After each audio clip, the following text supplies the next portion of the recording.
ಗಜಾನನಂ ಭೂತಗಣಾದಿಸೇವಿತಂ ಕಪಿತ್ಥಜಂಬೂಫಲಸಾರಭಕ್ಷಕಂ ಉಮಾಸುತಂ ಶೋಕವಿನಾಶಕಾರಕಂ ನಮಾಮಿ ವಿಘ್ನೇಶ್ವರಪಾದಪಂಕಜಂ ಯಾ ಕುಂದೇಂದು ತುಷಾರಹಾರಧವಲಾ ಯಾ ಶುಭ್ರವಸ್ತ್ರಾನ್ವಿತಾ ಯಾ ವೀಣಾವರದಂಡಮಂಡಿತಕರಾ ಯಾ ಶ್ವೇತಪದ್ಮಾಸನಾ ಯಾ ಬ್ರಹ್ಮಾಚ್ಯುತಶಂಕರಪ್ರಭೃತಿಭಿರ್ದೇವೈಃ ಸದಾ ವಂದಿತಾ ಸಾ ಮಾಂ ಪಾತು ಸರಸ್ವತೀ ಭಗವತಿ ನಿಶ್ಶೇಷಜಾಡ್ಯಾಪಃ.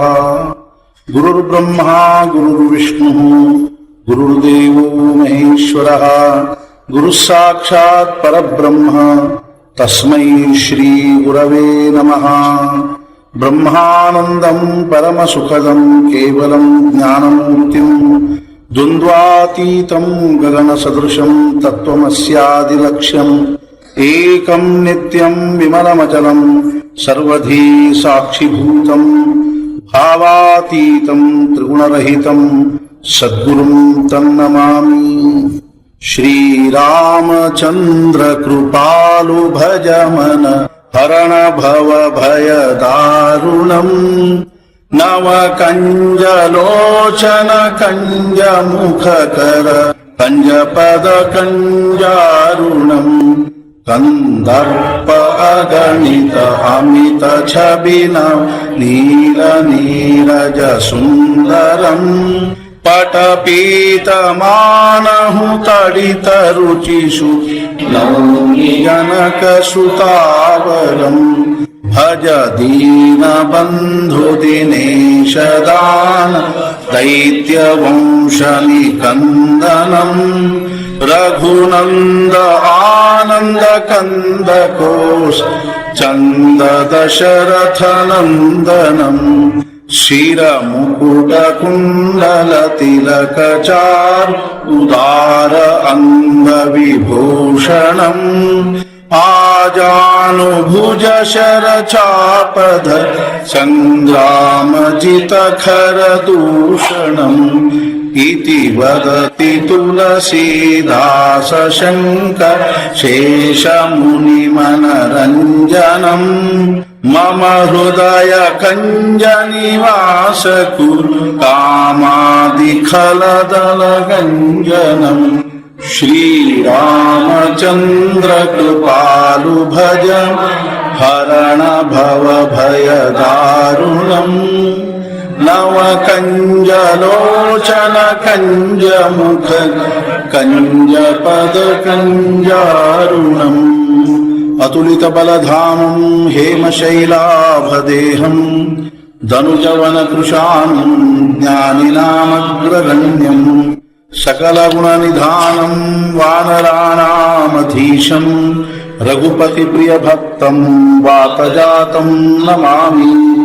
ವಿದೇಹಾಪದಿ ಚಾಲವೋನಿ ಪ್ರಪಂಚ ಮುಮುಕ್ಷು ಜನಾಲಾಗಿ ಅಧ್ಯಾತ್ಮ ಚರ್ಚಾ ಕರೋನಿ ಬಹುಲೋಕ ಜೇಮೇಣ ಭೀತಿ. ನಮಸ್ಕಾರ ತ್ಯಾ ಬ್ರಹ್ಮ ಚೈತನ್ಯ ಮುಕ್ತಿ ಸದ್ಗುರುನಾಥ ಮಹಾರಾಜ್ ಕಿ ಜೈ. ಜೈ ಜೈ ರಘುवीर समर्थ. मन लाग्यो मेरा यार फकीरी में, जो सुख पायो राम भजन में, वो सुख नाही अधूरी में. मन लाग्यो मेरा यार फकीरी में. हाथ में कुंडी बगल में सोटा चारों दिशा जहागीरी में. मन लाग्यो मेरा यार फकीರಿ. ಎಂಥ ಒಂದು ಜೀವನದ ಭೂಮಿಕಾ ಇದೆ. ಒಬ್ಬ ಹೇಳ್ತಾ ಇದ್ದಾನೆ, ಸಾಧು ಏನು ಅಂತಂದ್ರ ನನ್ನ ಮನಸ್ಸು ಎದ್ರೊಳಗೆ ರಮಿಸ್ತಾ ಇದೆ ಅಂತಂದ್ರ ಫಕೀರಿ ಒಳಗೆ ರಮಿಸ್ತಾ ಇದೆ ಅಂತ. ಫಕೀರಿ ಒಳಗೆ ರಮಿಸ್ತಾ ಇದೆ ಅರ್ಥ ಏನು ಅಂತಂದ್ರೆ ಸಾಧುತನದಲ್ಲಿ ರಮಿಸ್ತಾ ಇದೆ. ಸಾಧುತನದ ಲಕ್ಷಣ ಏನು ಅಂತ ತಿಳ್ಕೊಂಡು ಕೇಳಿದ್ರೆ ಭಗವದ್ಗೀತೆಯಲ್ಲಿ ಅರ್ಜುನ ಭಗವಂತನನ್ನು ಪ್ರಶ್ನೆ ಮಾಡ್ತಾ ಇದ್ದಾನೆ. ಏನು ಅಂದ್ರೆ, ಕೃಷ್ಣ ಸಾಧುಗಳ ಲಕ್ಷಣ ಏನು? ಅಲ್ಲಿ ಆ ಸಾಧುವಿಗೆ ಯಾವ ಶಬ್ದವನ್ನು ಪ್ರಯೋಗ ಮಾಡಿದಾರೆ ಅಂದ್ರೆ ಸ್ಥಿತಪ್ರಜ್ಞ ಅನ್ನೋ ಶಬ್ದವನ್ನು ಪ್ರಯೋಗ ಮಾಡಿದ್ದಾರೆ. ಅರ್ಜುನ್ ಪ್ರಶ್ನೆ ಮಾಡ್ತಾ ಇದ್ದಾನೆ. ಸ್ಥಿತಪ್ರಜ್ಞಸ್ಯ ಕಾ ಭಾಷಾ ಸಮಾಧಿಸ್ತಸ್ಯ ಕೇಶವ ಸ್ಥಿತಧೀ ಕಿಂ ಪ್ರಭಾಷೇತ ಕಿಂ ಆಸೀತ ವ್ರಜೇತ್ ಕಿಂ.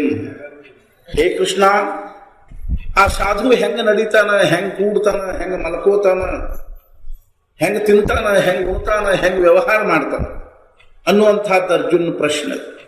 ಆದ್ರೆ ಮಜಾ ಏನು ಅಂತಂದ್ರೆ ಭಗವಂತ ಅದಕ್ಕೆ ಉತ್ತರ ಯಾವ ರೀತಿಯಾಗಿ ಕೊಡ್ತಾ ಇದ್ದಾನ ಅಂತಂದ್ರೆ ಅವನಿಗೆ ಹೊರಗಿನ ವ್ಯವಹಾರವನ್ನು ಕುರಿತು ಅವನು ಉತ್ತರ ಕೊಡ್ತಾ ಇದ್ದ.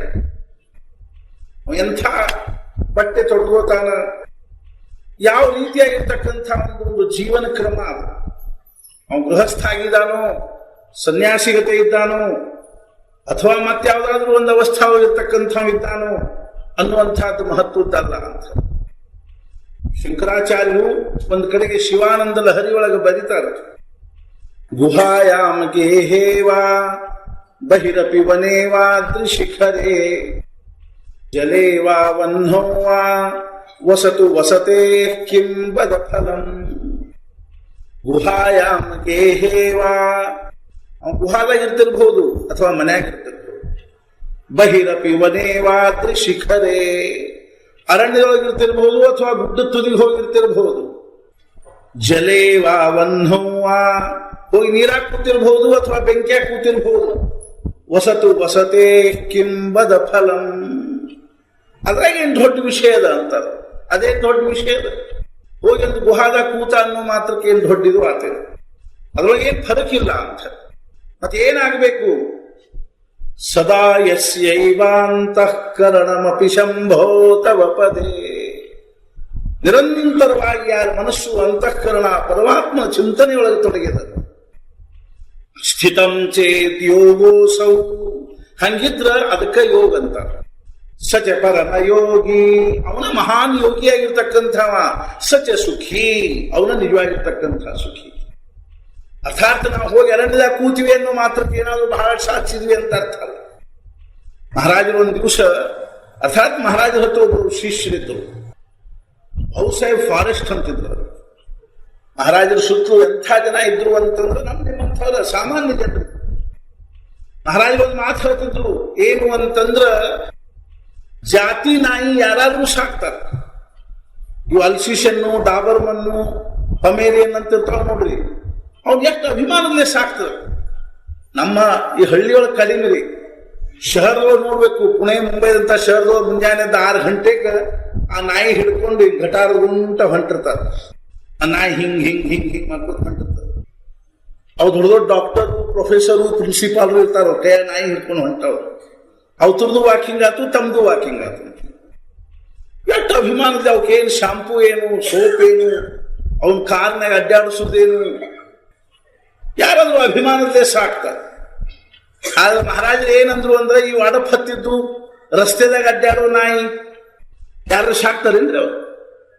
ಆದ್ರೆ ಮಹಾರಾಜರು ಏನಂದ್ರು ಅಂತಂದ್ರ, ಹೆಂಗೋ ಹಂಗ. ಅರ್ಥಾತ್ ಏನು ಅಂತ ತಿಳ್ಕೊಂಡು ಕೇಳಿದ್ರೆ, ಅಗ್ನಿ ದೊಡ್ಡ ಮನುಷ್ಯ, ಅಗ್ನಿ ದೊಡ್ಡ ಯೋಗಿ ಇದ್ದಾನ, ಬೈರಾಗಿ ಇದ್ದಾನ, ವಿರಕ್ತಿ ಇದ್ದಾನ, ಅಂಥವ್ರನ್ನ ಸತ್ಪುರುಷರ ಹತ್ರ ಇಟ್ಕೊಳ್ಳೋದ್ರೊಳಗೆ ಏನು ದೊಡ್ಡ ವಿಶೇಷ ಇಲ್ಲ. ಖರೆ ಹೇಳಬೇಕು ಅಂದ್ರೆ ಮಹಾರಾಜರು ಹೆಂಗಿದ್ರು ಅಂತಂದ್ರ, ಮಚ್ಛೇಂದ್ರನಾಥ ಗೋರಖನಾಥರಂಥ ಯೋಗ ಸಾಮರ್ಥ್ಯ ಇರ್ತವ್ರ ಮಹಾರಾಜರಲ್ಲೇ. ಮಚ್ಛೇಂದ್ರನಾಥ ಗೋರಖನಾಥರಂಥ ಯೋಗ ಸಾಮರ್ಥ್ಯ ಇತ್ತು. ಜ್ಞಾನೇಶ್ವರ ಮಹಾರಾಜರು, ಏಕನಾಥ ಮಹಾರಾಜರಂಥ ಜ್ಞಾನಿಯಾಗಿದ್ರು. ನಾಮದೇವ್ ತುಕಾರಾಮರಂಥ ಭಕ್ತರಾಗಿದ್ರು. ಬಹಳ ದೊಡ್ಡ ಯೋಗ್ಯತಾ ಇದ್ದವರಿದ್ರು. ಆದ್ರೂ ಸಹಿತ ಖರೇಂದ್ರ ಅವ್ರ ಸುತ್ತು ಎಂಥವ್ರು ಇರಬೇಕಾಗಿತ್ತು ಅಂತಂದ್ರೆ ಇಂಥ ಜನ ಇರಬೇಕಾಗಿತ್ತು. ದೊಡ್ಡ ದೊಡ್ಡ ಯೋಗಿಗಳು, ದೊಡ್ಡ ದೊಡ್ಡ ಜ್ಞಾನಿಗಳು, ದೊಡ್ಡ ದೊಡ್ಡ ಸಾಧು ಸಂತರು ಅವ್ರ ಸುತ್ತು ಇರಬೇಕಾಗಿತ್ತು. ಈಗ ನೋಡಿ, ಧಾರವಾಡಕ್ಕೆ ಯಾರಾದ್ರೂ ಒಬ್ರು ದೊಡ್ಡ ಮಂತ್ರಿಗಳು ಬಂದ್ರು ಅಂತ ತಿಳ್ಕೊಡ್ರಿ. ಈ ಧಾರವಾಡಕ್ಕೆ ಪ್ರಧಾನಮಂತ್ರಿ ಬಂದ್ರು, ಏನವ್ರ ಸುತ್ತಲೂ ಇದು ಇರ್ತದ ಅಂತಂದ್ರೆ ಎಂಥೆಂಥವ್ರು ಇರ್ತಾರಂದ್ರೆ ಕಲೆಕ್ಟರ್ಗಳು, ಮಿನಿಸ್ಟರ್ಗಳು, ಮಿಲಿಟರಿ ಆಫೀಸರ್ಗಳು ಎಲ್ಲ ಅವ್ರ ಸುತ್ತಮುತ್ತಲು ಇರ್ತಾರೆ. ನಮ್ಮಂಥವ್ರು ಎಲ್ಲೋ ದೂರ ನಿಂತವ್ರ ಮಾತು ಕೇಳ್ತಿರ್ತೀವಿ, ಅವ್ರ ಹತ್ರ ಹೋಗಿಸೋ ಇರಂಗಿಲ್ಲ ನಮ್ಗೆ. ಹೆಂಗೋ ಹಂಗ ಖರೆ ಅಂದ್ರು ಮಹಾರಾಜರ ಸುತ್ತಲೂ ಎಂಥವ್ರು ಇರಬೇಕಾಗಿತ್ತು ಅಂತಂದ್ರೆ ಇಂಥ ದೊಡ್ಡ ದೊಡ್ಡವ್ರು ಇರಬೇಕಾಗಿತ್ತು. ಆದ್ರೆ ಅವ್ರಂಥ ಸತ್ಪುರುಷರಾಗಿರ್ಲಿಲ್ಲ. ಅಂದ್ರೆ ದೊಡ್ಡ ದೊಡ್ಡವ್ರು ತಮ್ಮ ಸುತ್ತಲೂ ಇಟ್ಕೊಳ್ಳುವಂಥ ಒಂದು ದೊಡ್ಡಿಸ್ತಿಕೆ ಅವರಲ್ಲಿ ಇರಲಿಲ್ಲ. ಅವ್ರು ಏನ್ ಮಾಡಿದ್ರು ಅಂದ್ರೆ ನಮ್ಮಂಥ ಸಾಮಾನ್ಯರನ್ನು ಹರೇಂದ್ರು ನಾವೆಂಥವ್ರು ಅಂತ ತಿಳ್ಕೊಂಡು ಕೇಳಿದ್ರೆ ಎಡಪತ್ತಿದ ನಾಯಿ ಇದ್ದಂಗೆ, ನಾವು ರೋಗಿಷ್ಟು ನಾಯಿ ಇದ್ದಂಗೆ, ದಾರ್ಯಾಗಡ್ಡಾಡು ನಾಯಿ ಇದ್ದಂಗೆ ನಾವು. ಹಿಂಗ್ಯಾಕಂದ್ರೆ ಹತ್ತೀರಿ ನೀವು ಅಂತ ಕೇಳಬಹುದು. ಏನ್ ನಮ್ಮ ಗುಣ ಅವ ಹೇಳು ನೋಡೋಣ, ಏನ್ ನಮ್ಮೊಳಗ ಆದರ್ಶ ಗುಣ ಅದ? 4 ನಮೂನಿ ಮಂದಿರ್ತಾರ ಅಂತ ಯಾರು ಒಂದ್ ಕಡೆ. 1ನೇ ನಂಬರ್ ಜನ ಎಂಥವ್ರು ಅಂತಂದ್ರ ನನಗೆ ನುಕ್ಸಾನ ಆದ್ರೂ ಆಗಲಪ್ಪ, ನನಗೆ ಆಘಾತ ಆದ್ರೂ ಆಗಲಿ, ನಿನಗೆ ಹಿತ ಆಗ. ಇದು ಮೊದಲೇ ನಂಬರ್. ಸಮಾಜದೊಳಗೆ ಇಂಥವ್ರು ಬರೀ ಬಟ್ಲೆ ಅನಿಸುವಷ್ಟು ಬಂದಿರ್ತಾರೆ. ತಂದು ನುಕ್ಸಾನ ಮಾಡಿಕೊಂಡು ಮಂದಿಗೆ ಹಿತ ಮಾಡುವಂತಹ ಮನುಷ್ಯ ಬಹಳ ಕಠಿಣ ಅದ. ಒಂದ್ಸಲ ರಾಮಕೃಷ್ಣ ಪರಮಹಂಸರು ಬಂದು ಏನ್ ಕೇಳಿದ ಅಂತಂದ್ರೆ, ಸಾಧು ಕಾ ಲಕ್ಷಣ ಕ್ಯಾ ಹೈ, ಸಾಧುವಿನ ಲಕ್ಷಣ ಏನು ಅಂತ. ಅವಾಗ ರಾಮಕೃಷ್ಣ ಪರಮಹಂಸರು ಏನಂದ್ರು, ನೀ ಹೇಳಿ ನೋಡು. ಅವಾಗ ಅವ್ನು ಹೇಳಿದ, जो सहज भाव से मिलता है वो खा करके समाधान से पड़े रहना साधु का लक्षण है. ಸಹಜವಾಗಿ ಬಂದದ್ದನ್ನು ತಿಂದು ಸಮಾಧಾನಲೇ ಬಿದ್ದುಕೊಂಡಿರೋದು ಸಾಧುವಿನ ಲಕ್ಷಣ ಅಂತ ಹೇಳಿದವ. ಅವಾಗ ರಾಮಕೃಷ್ಣ ಪರಮಹಂಸರಂದು ಏನಂದ್ರು ಅಂದ್ರೆ, ये साधु का लक्षण नहीं, ये तो कुत्ते का लक्षण है ಅಂತ ಹೇಳಿ. ಇದು ಸಾಧುವಿನ ಲಕ್ಷಣ ಅಲ್ಲ, ಇದು ನಾಯಿ ಲಕ್ಷಣ. ಇದು ನಾವೇನ್ ತುಂಡು ಹೋಗಿತೀವಿ ಅದನ್ನ ತಿಂದು ಸುಮ್ಮನೆ ಬಿದ್ದುಕೊಂಡಿರ್ತಾವ. ನಾವು ವಿನೋದವಾಗಿ ಹೇಳ್ತಿರ್ತೀವಿ, ಎಂಥ ನಾಯಿ ಸಾಕ್ಬೇಕು ಅಂತಂದ್ರ ತಂಗಳ ಮುಂಗಳ ತಿಂದು ಅಂಗಳದಾಗ ಬಿದ್ದುಕೊಂಡಿರೋ ನಾಯಿ ಸಾಕ್ಬೇಕು. ಆದ್ರೆ ತನ್ನ ಹಾನಿ ಆದ್ರೂ ಮತ್ತೊಬ್ಬರಿಗೆ ಹಿತ ಆಗಲಿ ಅನ್ನುವಂಥ ಸಾಧು ಅಂತ. ಅವಾಗ ರಾಮಕೃಷ್ಣ ಪರಮಹಂಸರು ಹೇಳಿದ್ರು, ಇದು ಕುತ್ತಿಕ ಲಕ್ಷಣ, ನಾಯಿ ಲಕ್ಷಣ. ಸಾಧುವಿನ ಲಕ್ಷಣ ಏನು ಅಂತ ತಿಳ್ಕೊಂಡು ಕೇಳಿದ್ರೆ, ಅವಾಗ ರಾಮಕೃಷ್ಣ ಪರಮಹಂಸರು ಹೇಳಿದ್ರು, ತನಗೇನು ಶಿಕ್ಷ ಪ್ರಾಪ್ತ ಆಗಿದನು ಅದನ್ನು ತನ್ನ ಸುತ್ತಲೂ ಇದ್ದವರಿಗೆ ಹಂಚಿ ಉಳಿದದ್ದನ್ನು ತಾನು ತಿಂದು ಅವ್ರನ್ನೂ ಸಮಾಧಾನದಲ್ಲಿಟ್ಟು ತಾನೂ ಸಮಾಧಾನದಲ್ಲಿರೋದು ಸಾಧುವಿನ ಲಕ್ಷಣ. ಎಷ್ಟು ಉದಾರ ಭಾವದಲ್ಲಿ ಇದು ಖರೆ ಸಾಧುವಿನ ಲಕ್ಷಣ. ನನ್ನ ಹಾನಿ ಆದ್ರೂ ಅಡ್ಡಿ ಇಲ್ಪ, ನೀನು ಸುಖವಾಗಿ. ಮಹಾರಾಜರಿಗೆ ವಿಷ ಹಾಕಿದ್ರಿ. ಮಹಾರಾಜರಿಗೆ ಖಾತ್ರಿ ಗೊತ್ತಿತ್ತು, ಊಟಕ್ಕೆ ಕಲ್ಲಿಗೆ ಬಂದ ಅನ್ನದೊಳಗೆ ವಿಷ ಹಾಕ್ಯಾನ ಅನ್ನುವಂಥದ್ದು. ಆದ್ರೂ ಮಹಾರಾಜರು ಹೋಗಿ ವಿಷ ತಿಂದ್ರು, ವಿಷ ಉಂಡ್ರು. ಸತ್ಪುರುಷ ಜೀವನದಲ್ಲಿ ನಾವು ನೋಡ್ತೀವಿ, ಎಲ್ಲಾ ಸತ್ಪುರುಷ ಜೀವನದಲ್ಲಿ ಇಂಥ ಪ್ರಸಂಗ ಬರ್ತಾವ. ವಿಷ ಉಂಡು ಬಂದ್ರು, ಕೇಳಿದ್ರು ಅವ್ರನ್ನ, ಅಲ್ರಿ ನಿಮ್ಗೆ ಗೊತ್ತಿದ್ರು ಯಾಕೆ ಹೋಗಿ ಊಟ ಮಾಡಿದ್ರಿ ಅಂತಂದಾಗ ಅವ್ರಂದ್ರು, ಅವನ ಮನಸ್ಸಿಗೆ ನೋವಾಗಬಾರ್ದು ಅಂತ, ದುಃಖ ಆಗಬಾರ್ದು ಅಂತ ಊಟ ಮಾಡಿ. ಬಹಳ ತ್ರಾಸಾತ ಅವ್ರಿಗೆ ಹೊಟ್ಟಿ ಒಳಗ. ರಾತ್ರಿ ತನಕಾನು ತ್ರಾಸಾತು, ರಾತ್ರಿ ಭಜನೆಗೆ ನಿಂತರು, ಭಜನೆ ಆಯ್ತು, ಉಪಹಾರ ಕೊಡು ಮುಂದೆ ಅವ್ರು ಹೇಳಿದ್ರು, ಆ ಮನುಷ್ಯನ ಕರ್ಕೊಂಡ್ಬರ್ರಿ. ತಮ್ಮ ಮಗ್ಗಲದೊಳಗ ಅವನ ಅತ್ಯಂತ ಪ್ರೇಮದಿಂದ ಅವನನ್ನು ತಮ್ಮ ಮಗ್ಗಲದೊಳಗೆ ಉಪಹಾರ ಕೂಡಿಸೋಬೇಕು ಅನ್ನೋದು ಅವ್ರ ಭಾವನೆ ಆಗಿದೆ. ಅಷ್ಟೊತ್ತಿಗೆ ಅವ್ನು ಓಡೇ ಬಿಟ್ಟು. ಇದು ಸತ್ಪುರುಷ ಲಕ್ಷಣ. ಆದ್ರಿಂದ 1ನೇ ನಂಬರ್ ಜನ ಎಂಥವ್ರು ಅಂತಂದ್ರೆ, ನನ್ನ ಹಾನಿ ಆದ್ರೂ ಅಡ್ಡಿ ಇಲ್ಲ, ನಿನ್ನ ಹಿತ ಆಗಲ್ಲ.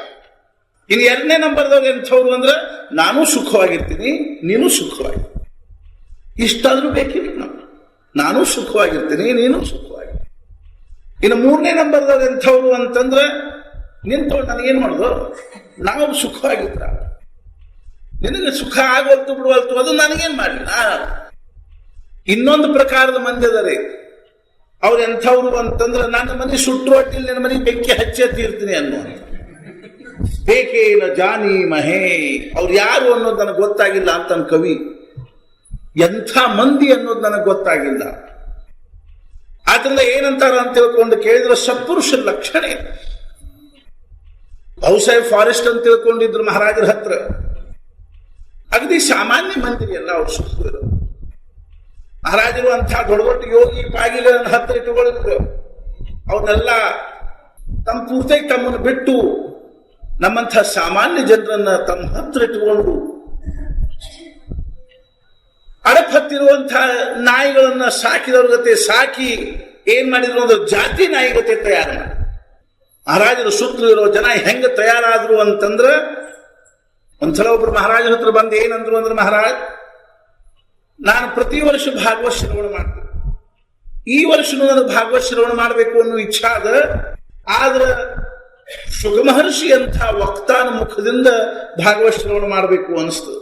ಅಂಥ ವಕ್ತಾ ನಿಮ್ಮ ಹತ್ರ ಇದ್ದಾನೇನು ಅಂತ. ಅವಾಗ ಮಹಾರಾಜ ತಕ್ಷಣ ಅಂದ್ರು, ಅಂಥ ವಕ್ತಾ ನಮ್ಮ ಹತ್ರ ಇದ್ದಾನ, ನೀವು ಮುಂಚೆ ಪರೀಕ್ಷಿತನಂಥ ಶ್ರೋತ ಆಗಲಿ ಅಂತ. ಶುಕ ಮಹರ್ಷಿ ಹೇಳಿದ್ರು, ಭಾಗವತವನ್ನ ಪರೀಕ್ಷಿತ ಕೇಳಿದ. ಆದ್ರೆ ನೀವು ಮುಂಚೆ ಪರೀಕ್ಷಿತರಂತ ಶ್ರೋತ ಆಗ್ರಿ ಅಂತ. ಪಾಪ ಮನುಷ್ಯ ಸುಮ್ಮನೆ ಹೋದ.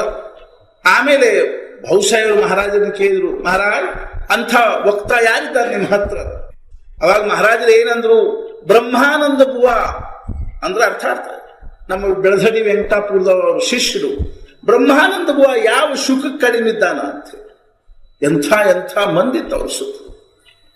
ಅರ್ಥಾತ್ ನಾ ಯಾಕೆ ಹೇಳಲಿಕ್ಕೆ ಹತ್ತೀನಿ ಅಂದ್ರೆ, ನಮ್ಮಂಥ ಸಾಮಾನ್ಯರನ್ನು ತಮ್ಮ ಸುತ್ತಲೂ ಇಟ್ಟುಕೊಂಡು ಸತ್ಪುರುಷರ ವೈಶಿಷ್ಟ್ಯದೆ.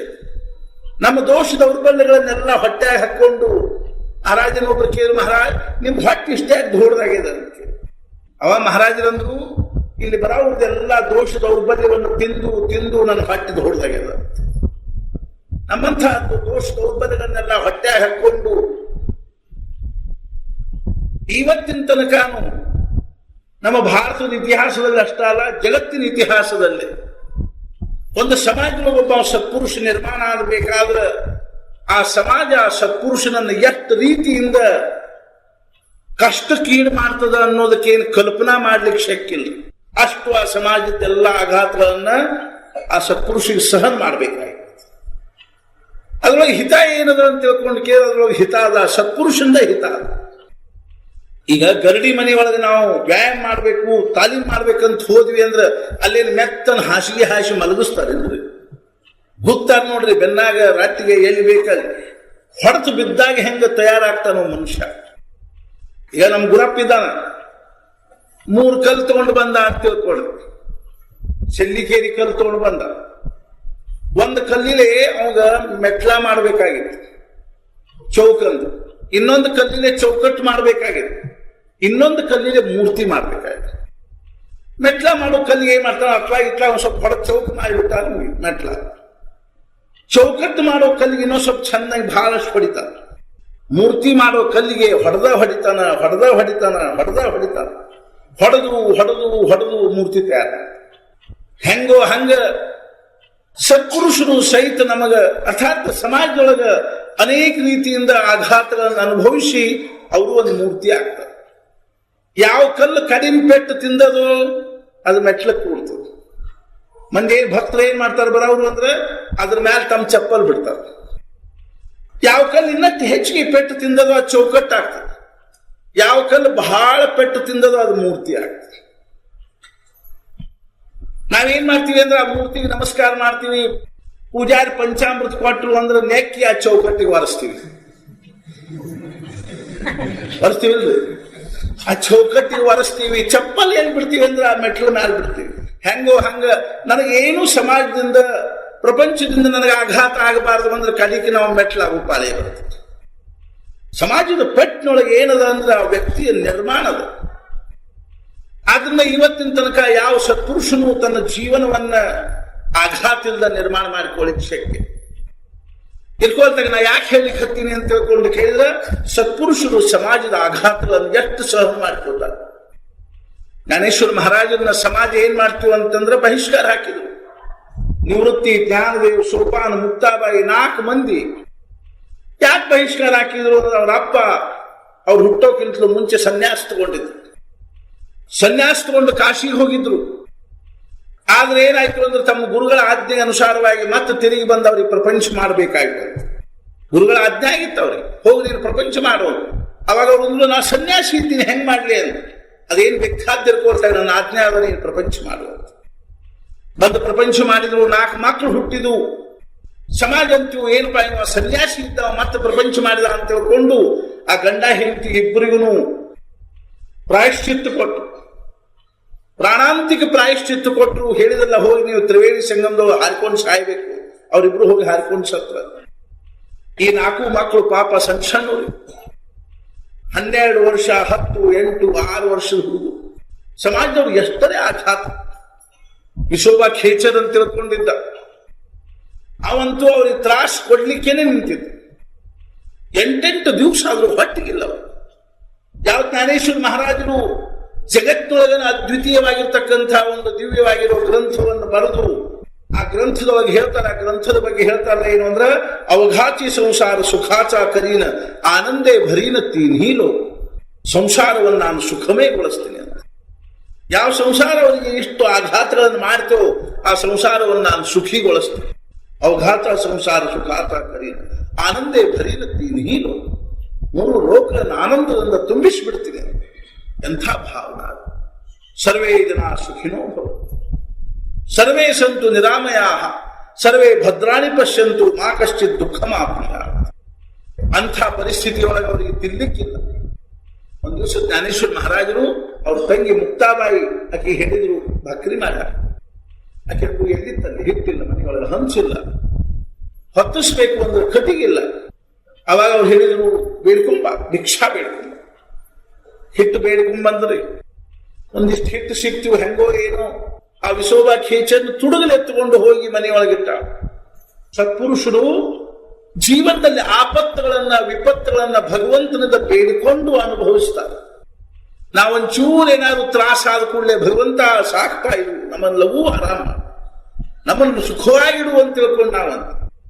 ವಿವೇಕಾನಂದರು ಅವ್ರ ತಂದೆ ತೀರ್ಕೊಂಡು ಕೂಡಲೇ ಮನೆ ಪರಿಸ್ಥಿತಿ ಹೆಂಗಾತು ಅಂದ್ರ BA ಆಗಿರ್ತಕ್ಕಂಥ ತರುಣ, ನೌಕರಿ ಇಲ್ಲ, ಮನೆಯೊಳಗೆ ಒಂದು ಮುಷ್ಟಿ ಅಕ್ಕಿಲ್ಲ, ಡಬ್ಬೆ ಕೈ ಹಾಕಿ ನೋಡ್ಬೇಕು, ಅಕ್ಕಿಲ್ಲ ಅಂದ್ಕೊಳ್ಳಿ ಅವ್ರು ಅವ್ರು ಹೇಳಬೇಕು, ಭುವನೇಶ್ವರಿ ದೇವಿ ಅವ್ವ ಇವತ್ತು ನಾನು ಇಂಥ ಒಬ್ಬ ಗೆಳೆಯ ಊಟಕ್ಕೆ ಹೇಳ್ಯಾನ ಅಂತ ಹೇಳ್ಬೇಕು. ಇಡೀ ದಿವಸ ಎಲ್ಲ ಉಪವಾಸ ತಿರುಗಿ ಬಂದು ಮಲ್ಕೋಬೇಕು. ಹಿಂಗೆ ಎಷ್ಟೋ ದಿವಸ ಉಪವಾಸ ಕಳೆಯುವಂಥ ಪರಿಸ್ಥಿತಿ ಬಂದಾಗ ಅವ್ರ ಅವ್ವಂದು ಅವನ ಹೆಸರು ನರೇಂದ್ರ ಅಂತ. ಅಲ್ಲೋ, ಯಾವ ರಾಮಕೃಷ್ಣ ಪರಮಹಂಸರ ಹತ್ರ ಹೋಗಿ ನೀನು ಕೂಡ್ತಿದೆಯೋ ಆ ಗುರುಗಳ ಹತ್ರ ನೌಕರಿಯರು ಯಾಕೆ ಕೇಳಬಾರ್ದು ಅಂತ. ಅವಾಗ ಅವರಂದ್ರು, ಅವ್ವ ಅವ್ರ ಹತ್ರ ನಾನು ಭಗವಂತನ ಕೇಳ್ತೀನಿ, ನೌಕರಿ ಹೆಂಗೆ ಕೇಳ್ದ. ಆದ್ರೂ ಸಹಿತ ಬಹಳ ಆಗ್ರಹ ಮಾಡಿಕೊಳ್ಳೆ ಹೋದ್ರೆ ರಾಮಕೃಷ್ಣರ ಹತ್ರ ಹೋದ್ರು, ದಕ್ಷಿಣೇಶ್ವರಕ್ಕೆ ಹೋಗಿ ನಮಸ್ಕಾರ ಮಾಡಿದ್ರು, ಕಣ್ಣಾಗ ನೀರು ಬಂದು ಅಳ್ಳಿಕ್ ಹತ್ರು. ಯಾಕೆ ಅಳ್ಳಿಕ್ ಹತ್ತಿ ಅಂತ. ಪರಿಸ್ಥಿತಿ ಹಿಂಗದ, ಮನ್ಯಾಗ ಒಂದು ಮುಷ್ಟಿ ಅಕ್ಕಿಲ್ಲ, ಅವ್ವ ತಮ್ಮ ತಂಗಿ ನಾನು ಉಪವಾಸ ಸಾಯ್ಲಿಕ್ಕೆ ಹತ್ತೀವಿ, ನಮ್ಗೊಂದು ನೌಕರಿ ಕೊಡಿಸ್ರಿ ಅಂತ. ಅವಾಗ ಮುಗುಳ್ನಕ್ಕ ಅವ್ರು ಹೇಳಿದ್ರು, ನೌಕರಿ ಬೇಕ, ಹೋಗು ದೇವಿಯನ್ನು ಪ್ರಾರ್ಥನಾ ಮಾಡುವ. ಆಯ್ತು ಅಂತ ತಿಳ್ಕೊಂಡು ಗರ್ಭಗುಡಿಯೊಳಗೆ ಹೋಗಿ ದೇವಿ ಮುಂದೆ ನಿಂತಾರ. ಕಾಲಿಕಾ ದೇವಿ ಮುಂದೆ ಪ್ರಾರ್ಥನಾ ಮಾಡ್ಲಿಕ್ಕೆ ಕಣ್ಣು ಮುಚ್ಚಿ, ಮಾ ಮುझे ಜ್ಞಾನ ಭಕ್ತಿ और ವೈರಾಗ್ಯ ದೇ ದೋ, ನನಗೆ ಜ್ಞಾನ ಭಕ್ತಿ ವೈರಾಗ್ಯ ಕೊಡು ಅಂತ ಕೇಳಿದ್ರು. ಮರ್ತು ಬಿಟ್ಟಾರೆ ನೌಕರಿ ಕೇಳೋ. ತಿರುಗಿ ಬಂದ್ರು, ರಾಮಕೃಷ್ಣ ಪರಮಹಂಸ ಕೇಳಿದ್ರು, ಏನ್ ಕೇಳಿದೆ? ಜ್ಞಾನ ಭಕ್ತಿ ವೈರಾಗ್ಯ. ಹುಚ್ಚ, ನೌಕರಿ ಕೇಳಲಿಕ್ಕೆ ಬಂದಿದೆ, ಇನ್ನೊಂದ್ಸಲ ಹೋಗಿ ನೌಕರಿ ಕೇಳು. ಮತ್ತೊಂದ್ಸಲ ಹೋದ್ರು, ಮತ್ತೆ ಮರ್ತು ಬಿಟ್ಟು, ಮಾ ಮುझे ಜ್ಞಾನ ಭಕ್ತಿ और ವೈರಾಗ್ಯ. 3 ಸಲ ಕಳಿಸಿದ್ರು 3 ಸಲ ನೌಕರಿ ಕೇಳಲಿಕ್ಕೆ ಆಗಲಿಲ್ಲ. ರಾಮಕೃಷ್ಣ ಪರಮಹಂಸರಂದ್ರು, ನೌಕರಿ ಮಾಡೋ ಪಿಂಡನ ಅಲ್ಲಿಂದು ಅಂತ ಹೇಳಿ,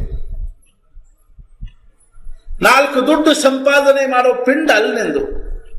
ನನ್ನ ಪಿಂಡ ಎಂಥದ್ದದ ಅಂತ ತಿಳ್ಕೊಂಡು ಕೇಳಿದ್ರೆ, ಜಗತ್ತಿಗೆ ಭಾರತೀಯ ಸಂಸ್ಕೃತಿ ಮತ್ತು ವೇದಾಂತದ ನಿಜವಾಗಿರ್ತಕ್ಕಂಥ ಮಹಿಮೆಯನ್ನು ಹೇಳ್ತಕ್ಕಂಥ ಪಿಂಡದಪ್ಪ. ಸುಮ್ಮನೆ ಯಾವುದೋ ಒಂದು ಆಫೀಸ್ನೊಳಗೆ ಒಂದು ಕಾರ್ಕೂನ್ ಆಗಿ 4 ದುಡ್ಡು ಗಳಿಸಿ ಪ್ರಪಂಚ ಮಾಡೋ ಪಿಂಡ ಅಲ್ಲಿಂದ. ಅಂಥ ಪಿಂಡನ ಅಂತ ಇರ್ತಾವೆ. ನಮ್ಮ ಪಿಂಡ ಎಂಥವು ನೋಡು. ನಾ ಏನಂತೀನಿ, ಪ್ರಪಂಚ ಮಾಡೋದು ತಪ್ಪಲ್ಲ, ನೌಕರಿ ಮಾಡೋದು ತಪ್ಪಲ್ಲ, ವ್ಯವಸಾಯ ಮಾಡೋದು ತಪ್ಪಲ್ಲ. ಆ ನಮಗೆ ಕಲ್ಪನಾ ಇರಬೇಕಲ್ಲ, ಏನು ಅಂದ್ರೆ ಜೀವನದ ಖರೆ ಏನ್ ನಾವು ಸಾಧಿಸಬೇಕಾಗಿದೆ. ಭಾರತೀಯ ಒಂದು ಸಂಸ್ಕೃತಿಯಲ್ಲಿ, ಆಧ್ಯಾತ್ಮಿಕ ಪರಂಪರೆಯಲ್ಲಿ ಎಂಥೆಂಥ ಮಹಾನುಭಾವರಾಗಿ ಹೋಗಿದ್ದಾರೆ, ಎಂಥೆಂಥ ಸತ್ಪುರುಷರಾಗಿ ಹೋಗಿದ್ದಾರೆ. ಜ್ಞಾನೇಶ್ವರ ಮಹಾರಾಜರು ಹೇಳಿದ್ರು, ಭಿಕ್ಷಾ ಬೇಡ್ಕೊಂಡು ಬಾ, ಹಿಟ್ಟು ತಂದ್ರು. ಹಂಚು ತಗೊಂಡು ಬಾ ಅಂತಂದ್ರೆ ಕುಂಬಾರ ಮನೆಗೆ ಹೋಗಿ ಒಂದು ಹಂಚು ತರ್ಲಿಕ್ಕೆ ಹೋದ್ರೆ ಆ ವಿಸೋಬಾ ಖೇಚರ ಹಂಚು ಹೊಡೆದ್ಬಿಟ್ಟು ಅತಗೋತ ಮನೆಗೆ ಬಂದ್ರು. ಜ್ಞಾನೇಶ್ವರ ಮಹಾರಾಜರು ಹಂಚು ಸಿಗಲಿಲ್ಲ, ಇಲ್ಲ ಬಿಟ್ಕೋಲ್ತ, ಭಕ್ರಿ ಮಾಡಿ ನೀನಂತ ಹಿಟ್ಟು ಕಲಿಸಿ ಭಕ್ರಿ ಮಾಡಿದ್ರು. ಎಲ್ಲಿ ಬೇಯಿಸ್ಬೇಕದಲ್ಲ. ಜ್ಞಾನೇಶ್ವರ ಮಹಾರಾಜರು ಡಬ್ ಮಲ್ಕೊಂಡ್ರು, ತಮ್ಮ ಯೋಗಾಗ್ನಿಯನ್ನು ಪ್ರಜ್ವಲಿಸಿಗೊಳಿಸಿದ್ರು. ಬೆಂದ ಮೇಲೆ ಭಕ್ರಿ ಹಾಕಿ ಹಾಕಿ ತೆಗೆದ್ರೆ ಭಕ್ರಿ ಬೆಂದ ಬಂದು. ಅಂಥ ಸಾಮರ್ಥ್ಯ ಇರ್ತಕ್ಕಂಥವ್ರನ್ನ ಸಮಾಜ ಏನ್ ಮಾಡ್ತೀವಿ ಅಂತಂದ್ರೆ ತಿರಸ್ಕಾರ. ಆದ್ರೆ ಸತ್ಪುರುಷ ಲಕ್ಷಣದ ಬೇಡ. ಒಂದು ದಿವಸ ಮಹಾರಾಜರು ಕೂತ್ಕೊಂಡಿದ್ರು, ಭೌಸಾಯರು ಕೂತ್ಕೊಂಡಿದ್ರು. ಮಹಾರಾಜರು ಕೇಳಿದ್ರು, ಭೌಸಾಯರು ಮಹಾರಾಜರು ಕೇಳ್ತಾ, ಮಹಾರಾಜ್ ನೀವು ಎಷ್ಟನೇ ಇಶ್ವಾಗ ಹುಟ್ಟಿದ್ರಿ ಅಂತ ಕೇಳಿ. ಅವಂದ್ರು 1845 ಹುಟ್ಟಿನಿ. ಎಂತ ಹುಟ್ಟಿದ್ರಿ? ಮಾಘ ಶುಕ್ಲ ದ್ವಾದಶಿ. ಸಣ್ಣವರಿದ್ದಾಗ ಏನೇನ್ ಮಾಡಿದ್ರಿ, ಹಂಗ್ ಮಾಡಿದೆ ಹಿಂಗ್ ಮಾಡಿದೆ ಅಂತೆಲ್ಲ ಹೇಳಿದ್ರು. ಸ್ವಲ್ಪ ದಿವಸ ಆದಾಗ ಮಹಾರಾಜರು ಕೇಳಿದ್ರು, ಭೌಸಾಯರು ಏನ್ ಮಾಡ್ಲಿಕ್ಕೆ ಹತ್ತಿರಿದ್ನೆಲ್ಲ ಕೇಳಿ ನಿಮ್ ಚರಿತ್ರೆ ಬರ್ಲಿಕ್ಕೆ ಹತ್ತಿರ. ಅರೆ ನೋಡ್ಕೊಡಿಲ್ಲ, ಅವ್ರ ಚೌಪಡಿ ಇಸ್ಕೊಂಡ್ರು. ಅದನ್ನ ಇಸ್ಕೊಂಡು 1-2 ಪೇಜ್ ಓದಿ ಹರಿದು ಹಾಕಿದ್ರು. ಅವಾಗ ಮಹಾರಾಜರು ಹೇಳಿದ್ರು, ಬಹುಶಃ ಸತ್ಪುರುಷನ ಚರಿತ್ರೆಯನ್ನು ಬರೀತಕ್ಕಂಥ ಹುಟ್ಟಿ ಬರ್ಬೇಕಾಗ್ತದೆ. ಸತ್ಪುರುಷನ ಜೀವನದಲ್ಲೇ ಹೊರಗಿನ ವ್ಯವಹಾರಕ್ಕೆ ಮಹತ್ವ ಇಲ್ಲ. ಅವ್ರು ಏನ್ ತಿಂತಾರ, ಏನ್ ಉಣ್ತಾರ, ಹೆಂಗ್ ಕೂಡ್ತಾರ, ಹೆಂಗ್ ಮಲ್ಕೋತಾರ, ಇದಕ್ಕೆ ಮಹತ್ವ ಇಲ್ಲ. ನಾವು ನೋಡ್ತೀವಿ ಎಂತೆಂಥ ವಿಚಿತ್ರವಾಗಿರ್ತಕ್ಕಂಥ ಸಾಧು ಸತ್ಪುರುಷರಿರ್ತಾರೆ. ಹುಚ್ಚರಂಗಿರ್ತಾರ, ವಿಚಿತ್ರವಾಗಿರ್ತಕ್ಕಂಥ ವೇಷಭೂಷಾದಲ್ಲಿರ್ತಾರ. ಕೆಲವ್ರು ಎಷ್ಟು ಸಾದಾ ಇರ್ತಾರ ಅಂದ್ರೆ ಸಮಾಜದೊಳಗೆ ಗೊತ್ತನೇ ಆಗುದಿಲ್ಲ ನೀವು ಅಂಥ ಮನುಷ್ಯ ಇದ್ದಾನೆ. ವಿವೇಕಾನಂದ ಹೇಳಿದ್ರು, ನಾನು ಅರ್ಧ ಜಗತ್ತು ತಿರುಗಿ ಬಂದೆ, ಆದ್ರೆ ನಾಗ ಮಹಾಶಯನಂಥ ಮನುಷ್ಯ ನೋಡ್ಲಿಲ್ಲ. ನಾಗ ಮಹಾಶಯರು ಏನೇನು ಅವ್ರು ಪ್ರವಚನ ಮಾಡ್ತಿದ್ದಿಲ್ಲ, ಪುರಾಣ ಹೇಳ್ತಿದ್ದಿಲ್ಲ, ಅಥವಾ ಏನಪ್ಪ ಏನಾದ್ರು ಚಮತ್ಕಾರ ತೋರಿಸ್ತಿದ್ದಿಲ್ಲ. ಒಂದು ಸಾದಾ ಜೀವನ ಬಾಳ್ತಕ್ಕಂಥ ಮನುಷ್ಯ ಆಗಿತ್ತು. ಆದ್ರೆ ಭಗವಂತನ ಭಕ್ತಿ ಎಷ್ಟು ತುಂಬಿಕೊಂಡಿದ್ರು. ಆದ್ರಿಂದ ಏನ್ ಹೇಳಿದ್ರು ಅಂತ ತಿಳ್ಕೊಂಡು ಕೇಳ ಸತ್ಪುರುಷರ ಖರೆ ಜೀವನ ಏನದ ಅಂದ್ರೆ ಒಳಗ. ಆರಾಗ ಹೇಳಿದ್ರು, ಸತ್ಪುರುಷರನ್ನ ನಾವು ಒಳಗಿನಿಂದ ಅರ್ಥ ಮಾಡಿಕೊಳ್ಳಿ. ಹೊರಗಿನಿಂದ ನಾವು ನೋಡೋದು ಏನಲ್ಲ ಅಂದ್ರೆ ಮಹತ್ವದ್ದಲ್ಲ. ಅವ್ರು ಹೆಂಗಾದ್ರೂ ಕೂಡಬಹುದು, ಹೆಂಗಾದ್ರೂ ನಿಂದಿರ್ಬೋದು, ಹೆಂಗಾದ್ರೂ ಮಲ್ಕೋಬಹುದು, ಏನಾದ್ರೂ ತಿನ್ಬಹುದು, ಏನಾದ್ರೂ ಕೊಡಬಹುದು, ಅದೇನು ಮಹತ್ವದ್ದಲ್ಲ. ಹೆಂಗೋ ಹಂಗೇನದ ಅಂತ ತಿಳ್ಕೊಂಡು ಕೇಳ. ಆದ್ರಿಂದ ಭಗವಂತ ಹೇಳ್ತಾ ಇದ್ದಾನೆ ಏನು ಅಂತಂದ್ರ, ಅರ್ಜುನ ಪ್ರಜಹಾತಿ ಯದಾ ಕಾಮಾನ್ ಸರ್ವಾನ್ ಪಾರ್ಥ ಮನೋಗತಾನ್. ಯಾವ ತನ್ನ ಮನಸ್ಸಿನಲ್ಲಿರ್ತಕ್ಕಂಥ ಎಲ್ಲಾ ಪ್ರಪಂಚದ ಕಾಮನೆಗಳನ್ನು ಬಿಟ್ಟು ಬಿಟ್ಟಿದ್ದಾನೆ. ಆತ್ಮನ್ನೇವ ಆತ್ಮನ ತುಷ್ಟ ಸ್ಥಪ್ರಜ್ಞಸ್ತದೋಚ್ಯತೆ. ತನ್ನೊಳಗೆ ತಾನು ಸಂತುಷ್ಟ ಆಗಿರ್ತಕ್ಕಂಥ ಎಂಥ ಮಹತ್ವದ ಮಾತದ ನೋಡಿ. ಇವತ್ತು ನಮ್ಮ ಜೀವನದ ಶೋಕಾಂತಿಕ ಏನದ ಅಂತ ತಿಳ್ಕೊಂಡು ಕೇಳಿದ್ರೆ ನಮ್ಮೊಳಗೆ ನಮಗೆ ಒಂದು ಕ್ಷಣ ಸಮಾಧಾನ ಇರ್ಲಿಕ್ಕೆ ಬರಂಗಿಲ್ಲ. ಆದ್ರಿಂದ ನಾವ್ ಏನ್ ಮಾಡ್ತೀವಿ ಅಂತಂದ್ರೆ, ನಮ್ಮ ಮನೆಯೊಳಗೆ ನೂರಾರು ವಸ್ತುಗಳನ್ನು ಎಂಥವು ತಂದಿಟ್ಕೋತೀವಿ ಅಂತಂದ್ರೆ, ಯಾವುದನ್ನು ನೋಡಿ ಕೇಳಿ ತಿಂದು ಕುಡಿದು ಅನುಭವಿಸಿ ಸುಖ ಆಗ್ತದನೋ ಅಂಥ ವಸ್ತುಗಳನ್ನು ತಂದಿಟ್ಕೊಂಡು ತುಂಬಿಕೊಂಡು ಕೂಡ್ತೀವಿ. ಆಗೊಂದ್ ಕಡೆ ಹೇಳಿದ್ರೆ, that man is the richest whose pleasures are cheapest. ಯಾವ ಮನುಷ್ಯನಿಗೆ ಚಟ್ನಿ ಭಕ್ರಿ ತಿಂದು ಚಾಪಿ ಮೇಲೆ ಕಡದ ನಿದ್ದೆತ್ತದನೋ ಅವನಂಥ ಶ್ರೀಮಂತ ಯಾರೂ ಅಲ್ಲ. ಯಾವ ಮನುಷ್ಯನಿಗೆ ಪಂಚಪಕ್ವಾನ್ ತಿಂದು ಫೋನ್ ಗಾದಿ ಮೇಲೆ ಉಳ್ಳಾಡಿದ್ರು ನಿದ್ದೆ ಹತ್ತಂಗಿಲ್ಲೋ ಅವನಂಥ ದರಿದ್ರ ಯಾರು. ಮಹಾರಾಜರು ಬಹಳ ಚಂದ ಹೇಳಿದ್ರು, ಸಾಕು ಸಾಕು ಅಂತ ಅನ್ಸೋದು ಶ್ರೀಮಂತಿಕೆ ಲಕ್ಷಣ. ನಮ್ಮನ್ನ ನಾವ ನೋಡ್ಕೊಳ್ಳೋಣ, ಸಾಕು ಅನಿಸ್ತೇನೆ ಹೇಳಿ ನೋಡು. ದೇವ್ರು ನಮಗ್ ಕೊಟ್ಟಿಲ್ಲೇನ್ರಿ ರೋಟಿ ಕಪಡಾ ಮಕಾನ್. ಅರ್ಥಾತ್ ಉಪವಾಸ ಇದ್ದೀವಿ ಅಂದ್ರೆ ಆ ಪ್ರಶ್ನೆ ಬೇರೆ. ಭಗವಂತನ ಮುಂದೆ ನಮಗೆ ಕೇಳೋ ಅಧಿಕಾರದ, ಭಗವಂತ ನಾನು ಉಪವಾಸ ಬಿದ್ದೀನಿ ನನಗೆ ಕೊಡು. ನಿಮ್ಮ ಮಾತೊತ್ತಕ್ಕೆ ಇರ್ಕೊಳ್ತಕ್ಕ ನಾವು ಸಾಮಾನ್ಯರಿದ್ದೀವಿ. ಎಂಥೆಂಥವ್ ನಾವು ನೋಡ್ತೀವಿ ಪ್ರಪಂಚದೊಳಗ ಅಂತ ತಿಳ್ಕೊಂಡು ಕೇಳಿದ್ರೆ, ದೊಡ್ಡ ದೊಡ್ಡ ಇದ್ರೊಳಗ ಕೋಟಿ ಗಟ್ಟಲೆ ಇರ್ತದ್ರಿ. ಆದ್ರೂ ಹಂಗ ಬಡ್ಕೋತಿರ್ತಾರೆ ನೋಡ್ರಿ, ಇನ್ನಷ್ಟು ಸಂಪಾದನೆ ಮಾಡಬೇಕು, ಇನ್ನಷ್ಟು ಸಂಪಾದನೆ ಮಾಡಬೇಕು. ಏನ್ ಕಡಿಮೆ ಇರ್ತದೆ ಹೇಳಿ ನೋಡೋಣ. ಸಾಕು ಅಂತ ಅನ್ಸಂಗೆ ಇಲ್ಲ. ಯಾಕಂದ್ರೆ ಒಳಗೆ ಸಮಾಧಾನ ಇರಂಗಿಲ್ಲ ಅವ್ರಿಗೆ. ಆತ್ಮನ್ನೇ ಆತ್ಮನ ತುಷ್ಟ. ನಮ್ಮೊಳಗೆ ನಮ್ಗೆ ಸಮಾಧಾನದೇ ಇರ್ಲಿಕ್ಕೆ ಬಹಳ ಸಣ್ಣ ಲಕ್ಷಣ ಅಂತ, ಬಹಳ ದೊಡ್ಡ ಲಕ್ಷಣ. ಕಣ್ಣು ಮುಚ್ಚಿಕೊಂಡು ಒಂದು ತಾಸು ಶಾಂತವಾಗಿ ಕೂಡ್ಲಿಕ್ಕೆ ಯಾರಿಗೆ ಬರ್ತದನೋ ಅವ ಖರೆ ಶ್ರೀಮಂತ ಅಂತ. ನಮ್ಗೆ ಕಣ್ಣು ಮುಚ್ಕೊಂಡು ಕೂಡ್ಲಿಕ್ಕೆ ಎಲ್ಲಿ ಬರ್ತದ್ರಿ? ಟಕಮಕ ಹತ್ಲಾಯ್ತಾ ನೋಡ್ತಿರ್ತೀವಿ, ಏನಾದ್ರು ಕೇಳ್ತಿರ್ತೀವಿ, ಟಿವಿ ಹಚ್ಚಪ್ಪ, ಟೇಪ್ ರೆಕಾರ್ಡ್ ಹಚ್ಚು, ಇದನ್ನ ಮಾಡು, ಅದನ್ನ ಮಾಡು, ಅದನ್ನ ತೋಪ, ಹೊರಗೆ ಹೋಗಿ ನಡಿ, ಅಡ್ಡಾಡಿಗೆ ಹೋಗಿ ನಡಿ. ಸಮಾಧಾನ ಇಲ್ಲ ನಮಗ. ಸಮಯ ಕಳೆದು ಕಠಿಣ ಕೂತದ ನಮ್ಮ ಪರಿಸ್ಥಿತಿ ಹಿಂಗದ. ರೈಲ್ವೆ ಸ್ಟೇಷನ್ದಾಗ ನೋಡ್ರಿ, ಬಸ್ ಸ್ಟ್ಯಾಂಡ್ನಾಗ ಬರ್ತಾರೆ, ಕಡ್ಲಿಕಾಳ ಟೈಮ್ ಪಾಸ್ ಅಂತಿರ್ತಾರೆ. ಅವ್ರಿಗೆ ಗೊತ್ತದ ನಮಗೆ ಟೈಮ್ ಪಾಸ್ ಮಾಡ್ಲಿಕ್ಕೆ ಆಗಂಗಿಲ್ಲ, ಸುಮ್ಮನೆ ಕೂತು ಅದಕ್ಕೆ ಮುಕ್ಕೂತ್ ಕೂಡ್ದಂತಾರ ಬ್ಯಾಗ್. ಆದ್ರಿಂದ ಏನಂತಾರ ಅಂತ ತಿಳ್ಕೊಂಡು ಕೇಳಿದ್ರೆ, ತನ್ನೊಳಗ ತಾನು ಸಂತುಷ್ಟವಾಗಿರೋದು ಖರೆ ಸಾಧುವಿನ ಲಕ್ಷಣ. ನಾವು ಅಭ್ಯಾಸ ಮಾಡಬೇಕು. ಇರ್ಕೊಳ್ತಾಗ ನಾ ಏನ್ ಹೇಳಲಿಕ್ಕೆ ಹತ್ತೀನಿ ಅಂದ್ರೆ, ಭಾರತೀಯ ಸಂಸ್ಕೃತಿಯ ಆದರ್ಶ ಪುರುಷ. ಇದು ನಮ್ಮ ಸಂಸ್ಕೃತಿಯ ಒಂದು ವೈಶಿಷ್ಟ್ಯ. ಈ ಸಂಸ್ಕೃತಿ ಎಂಥದ್ದದ ಅಂದ್ರೆ ಪ್ರಾಚೀನವಾಗಿರ್ತಕ್ಕಂಥದ್ದು. ಈ ಸಂಸ್ಕೃತಿಯ ಒಂದು ಆದರ್ಶವನ್ನ ಎತ್ತಿ ಹೇಳ್ತಕ್ಕಂಥ ಗ್ರಂಥಗಳು ನಮ್ಮ ದೇಶದಲ್ಲಿ ಏನಾಗ್ಯಾವ ಅಂದ್ರೆ ಸಾಕಷ್ಟು. ಇದಕ್ಕೆ ಮುಖ್ಯವಾಗಿರ್ತಕ್ಕಂಥ ಸ್ರೋತ ಯಾವುದು ಅಂದ್ರೆ ವೇದಗಳ ಇದರ ಸ್ರೋತ ಅಂತ. ಆ ವೇದಗಳಲ್ಲಿ ನಮ್ಮ ಭಾರತೀಯ ಸಂಸ್ಕೃತಿ ಎಲ್ಲ ಜ್ಞಾನ ತುಂಬಿಕೊಂಡು, ಆದ್ರೆ ಸಾಮಾನ್ಯವಾಗಿರ್ತಕ್ಕಂಥ ನಮಗ ಆ ವೇದಗಳು ತಿಳಿಯಂಗಿಲ್ಲ ಅಂತ ತಿಳ್ಕೊಂಡು ಅನೇಕ ಜನ ಋಷಿ ಮುನಿಗಳು ಏನ್ ಮಾಡಿದ್ರು ಅಂದ್ರೆ ಪುರಾಣಗಳನ್ನು ಬರೆದರು. ಪುರಾಣಗಳಲ್ಲಿ ಆ ವೇದಗಳ ತತ್ವಗಳನ್ನ ಕಥೆಯ ರೂಪದಲ್ಲಿ ವಿವರಣೆ ಮಾಡಿದರು. ಮುಂದೆ ಬರ್ಬರ್ತಾ ಎರಡು ಅತ್ಯಂತ ಉತ್ಕೃಷ್ಟವಾಗಿರ್ತಕ್ಕಂಥ ಗ್ರಂಥಗಳು ನಮ್ಮ ದೇಶದಲ್ಲಿ ನಿರ್ಮಾಣ, ರಾಮಾಯಣ ಮತ್ತು ಮಹಾಭಾರತ. ನಮ್ಮ ಭಾರತೀಯ ಸಂಸ್ಕೃತಿಯ ವೈಶಿಷ್ಟ್ಯವನ್ನು ಹೇಳ್ತಕ್ಕಂಥ ಈ ಗ್ರಂಥಗಳು. ಎಷ್ಟೋ ಮಂದಿ ನಮಗೆ ಏನಂತಾರ ಅಂತ ತಿಳ್ಕೊಂಡು ಕೇಳಿದ ಒಬ್ಬರು ನಮ್ಮನ್ನು ಪ್ರಶ್ನೆ ಮಾಡಿದ್ರು, ರಾಮಾಯಣ ಆಗೇ ಇಲ್ರಿ ಅಂದರು. ರಾಮಾಯಣ ಅನ್ನುವಂಥದ್ದು ಆಗೇ ಇಲ್ಲ, ರಾಮ್ ಇದ್ದಿದ್ದೇ ಇಲ್ಲ ಅಂದ್ರು. ನಾವು ಒಂದು ಮಾತು ಹೇಳಿದೆ, ರಾಮಾಯಣ ಆಗವಲ್ತು ಬಿಟ್ಕೋವಲ್ತು. ರಾಮಾಯಣ ಅನ್ನುವಂಥದ್ದು ಏನೊಂದು ಕಾವ್ಯದನು, ಏನೊಂದು ಸಾಹಿತ್ಯದನು, ಅದರೊಳಗಿರ್ತಕ್ಕಂಥ ಆದರ್ಶ ಏನು ಅನ್ನೋದನ್ನು ತಿಳ್ಕೊಂಡ್ಬಿಟ್ಟು ನಮ್ಮ ಜೀವನ ನಿರ್ಮಾಣ ಆಗ್ತದೆ. ರಾಮಾಯಣ ರಾಮ ಇದ್ದ ಇಲ್ಲ ಅನ್ನುವಂಥ ದ್ವಂದ್ವವನ್ನ ಸಮಾಜದ ಮುಂದೆ ಅಥಾತ್ ಏನು ಅಂತಂದ್ರ ಬುದ್ಧಿಯನ್ನ ಭ್ರಮಿಷ್ಠಗೊಳಿಸ್ತಕ್ಕಂಥ ಕೆಲಸ ಮಾಡ್ಲಿಕ್ಕೆ ಹೋಗ್ಬೇಡ. ಯಾಕೆ ಅಂತಂದ್ರೆ ನಾವು ಭಾರತೀಯರು ಸಹಸ್ರಾರು ವರ್ಷಗಳಿಂದ ಆ ದಿವ್ಯವಾಗಿರ್ತಕ್ಕಂಥ ಭಗವಂತನ ಚರಿತ್ರೆ ಮೇಲೆ ಶ್ರದ್ಧೆಯನ್ನಿಟ್ಟು ನಮ್ಮ ಜೀವನವನ್ನು ಏನ್ ಮಾಡ್ಕೊಳಕ್ ಹತ್ತೀವಿ ಅಂತಂದ್ರೆ ಪವಿತ್ರ ಮಾಡ್ಕೊಳಕ್ ಹತ್ತೀವಿ. ಭಗವಂತನ ಸ್ಮರಣೆಯನ್ನು ಮಾಡಿ ಆ ರಾಮನ ದಿವ್ಯವಾಗಿರ್ತಕ್ಕಂಥ ಚರಿತ್ರೆಯನ್ನು ಸ್ಮರಣೆ ಮಾಡಿಕೊಂಡು ನಾವು ನಮ್ಮ ಪ್ರಪಂಚಕ್ಕೆ ಅದನ್ನ ಆದರ್ಶ ಅಂತ ಇಟ್ಕೊಳ್ತೀವಿ. ರಾಮ ಆಗ್ಯಾನೋ ಇಲ್ಲೋ ಅನ್ನುವಂಥ ವಿಷಯ ಇಟ್ಕೊಳ್ತಾಗ. ಆದ್ರೆ ರಾಮಾಯಣ ಎಷ್ಟು ಉತ್ಕೃಷ್ಟವಾಗಿರ್ತಕ್ಕಂಥ ಉದಾತ್ತವಾಗಿರ್ತಕ್ಕಂಥ ಭಾವವನ್ನು ನಮಗೆ ಕಲಿಸಿಕೊಡ್ತದೆ. ಮಹಾಭಾರತ ಆಗ್ಯದೋ ಇಲ್ಲೋ ಅನ್ನುವಂಥದ್ದು ಬಿಟ್ಕೋವಲ್ತಾಗ. ನಾವು ಮಹಾಭಾರತವನ್ನು ಓದಿ ವಿಚಾರ ಮಾಡಬೇಕಾಗಿರ್ತಕ್ಕಂಥ ಪ್ರಶ್ನೆ ಏನು ಅಂತಂದ್ರೆ, ನಮ್ಮ ಆಶ್ರಮದಾಗ ಪ್ರವಚನದಾಗ ಹೇಳಿದೆ, ಸಮಾಜದಲ್ಲಿ ಎರಡು ಪ್ರಕಾರದ ಜನ ಇರ್ತಾರೆ. ಎಂಥೆಂಥವ್ರು ಅಂದ್ರೆ ಒಂದು ಪ್ರಕಾರದವ್ರು ಯಾರು ಅಂದ್ರೆ ಕೌರವರು, ಇನ್ನೊಂದು ಪ್ರಕಾರದವ್ರು ಯಾರು ಅಂದ್ರೆ ಪಾಂಡವರು ಅಂತ ಎರಡು ಪ್ರವೃತ್ತಿ ಜನ ಇರ್ತಾರೆ.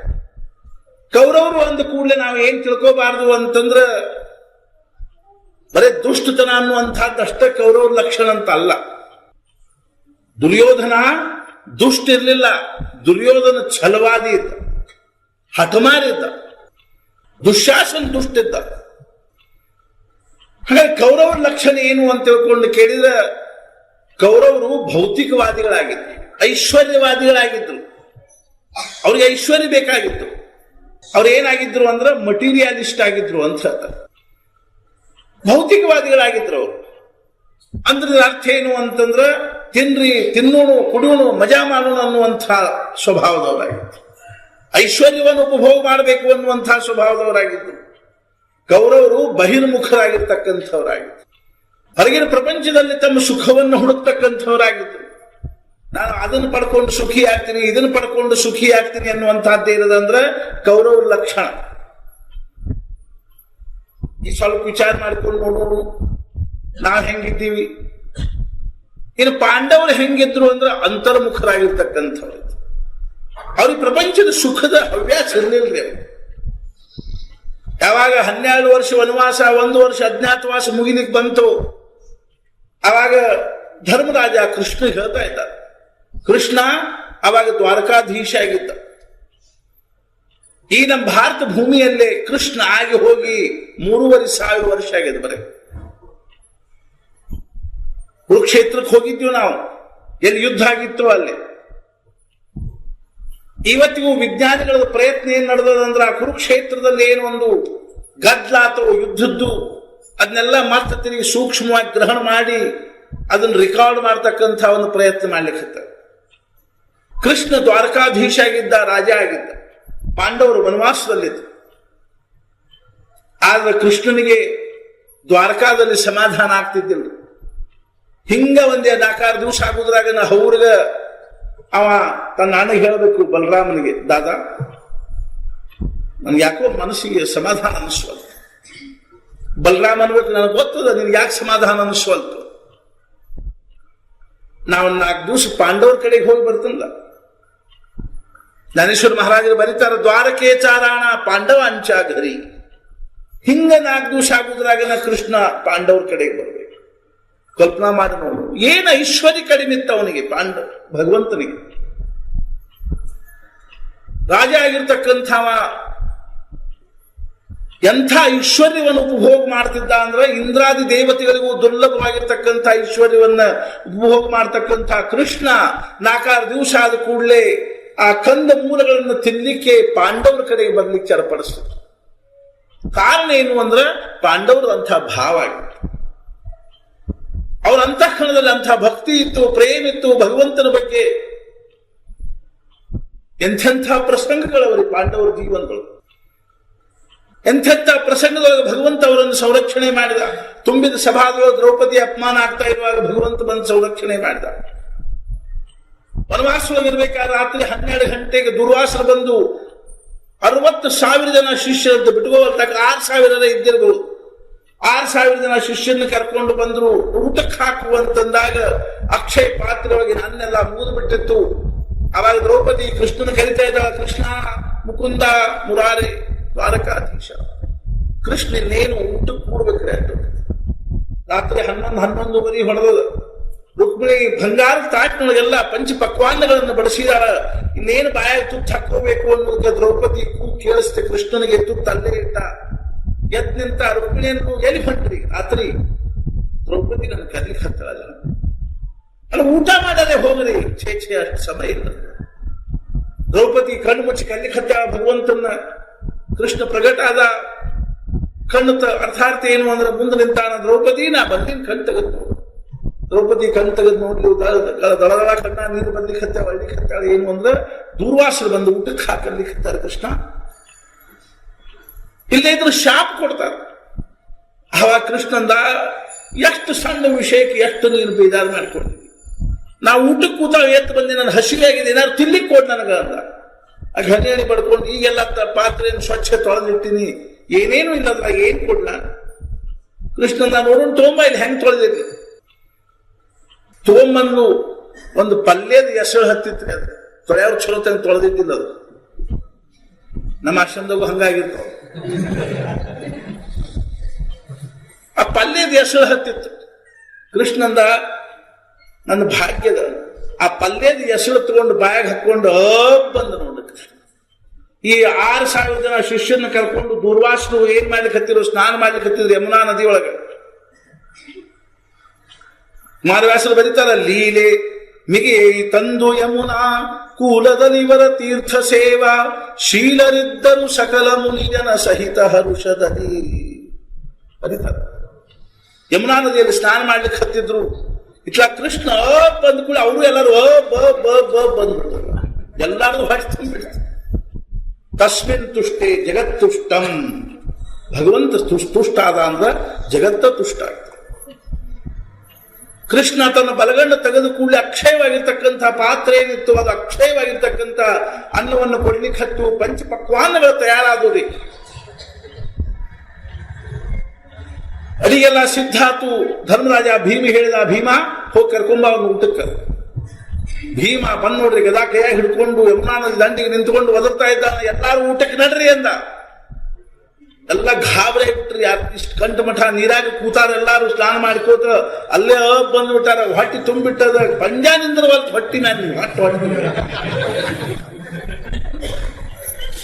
ಅವ್ರಂದ್ರು, ಭೀಮಾ ನಮ್ಗೆ ಹೊಟ್ಟೆ ತುಂಬ ನಾವು ಬರಂಗಿಲ್ಲ ಅಂತ ನಿಮ್ಮನ್ನು ಕೇಳ್ತೀನಿ. ಗದಾ ತಗೊಂಡು ಹೊಟ್ಟೆ ಹೇಳ್ತೀನಿ.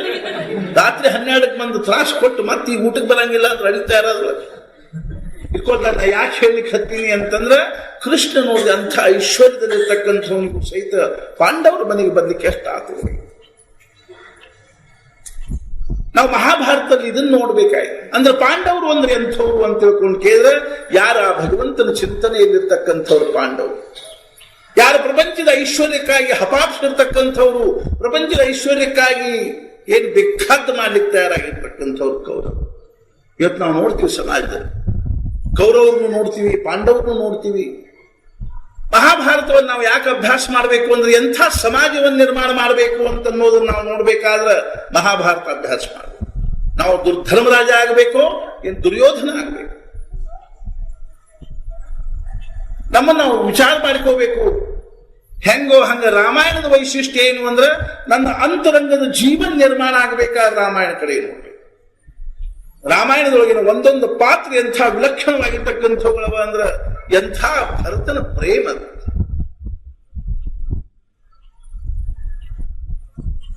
ಮಂಥರೆಯಿಂದ ತಲೆ ಕೆಡಿಸಿಕೊಂಡಿರೋ ಕೈ ದಶರಥನಿಂದ ವರ ಕೇಳಿದ್ಲು. ಮೊದಲನೇ ವರದಿಂದ ಏನಾಗಬೇಕು ಅಂತಂದ್ರೆ, ಭರತನಿಗೆ ಪಟ್ಟಾಭಿಷೇಕ ಆಗಬೇಕು. ಎರಡನೇ ವರದಿಂದ ರಾಮ ವನವಾಸಕ್ಕೆ ಹೋಗಬೇಕು ಅಂತ ವರ ಕೇಳಿದ್ಲು. ದಶರಥ ರಾಜ ಅನಿವಾರ್ಯವಾಗಿ ವರ ಕೊಟ್ಟ. ರಾಮ ವನವಾಸಕ್ಕೆ ಹೋದ. ದಶರಥ ರಾಜ ತೀರಿಕೊಂಡ. ಭರತ ಊರಾಗಿರ್ಲಿಲ್ಲ. ತನ್ನ ಕೇಕೆಯ ದೇಶಕ್ಕೆ ಹೋಗಿದ್ದ, ಮಾಮನ ಮನೆಗೆ ಹೋಗಿದ್ದ. ವಸಿಷ್ಠರು ಹೇಳಿ ಕಳಿಸಿದ್ರು. ಭರತ ಬಂದ. ತಾಯಿ ಬಹಳ ಸಂತೋಷ ಆಯ್ತು. ಮಗನನ್ನ ಸಿಂಹಾಸನ ಮೇಲೆ ಕೂಡಿಸಿ ಅಯೋಧ್ಯೆ ಏಕಚಕ್ರಾಧಿಪತಿಯನ್ನಾಗಿ ಮಾಡಬೇಕು ಅನ್ನುವಂತಹದ್ದು ತಾಯಿ ಹೆಬ್ಬೈಕೆಯಾಗಿತ್ತು. ಯಾವಾಗ ಎದುರುಗೊಂಡು ಆರತಿ ಮಾಡಲಿಕ್ಕೆ ತಾಯಿ ಮುಂದೆ ಬಂದಳು, ತಾಯಿಯ ಅಮಂಗಲವಾಗಿರ್ತಕ್ಕಂಥ ಮುಖವನ್ನ, ಮಾಂಗಲ್ಯವಿಲ್ಲದೆ ಇರೋ ಮುಖ ನೋಡಿ ಭರತನಿಗೆ ಆಶ್ಚರ್ಯ ಆಯ್ತು. ಅಂದ್ರು, ಅಮ್ಮ ತಂದೆಯಲ್ಲಿ. ತಾಯಿ ಹೇಳಿದ್ಲು, ವೈಕುಂಠಕ್ಕೆ ಹೋಗು, ಅಣ್ಣೆಲ್ಲಿ, ಅಣ್ಣ ವನವಾಸಕ್ಕೆ ಹೋಗು.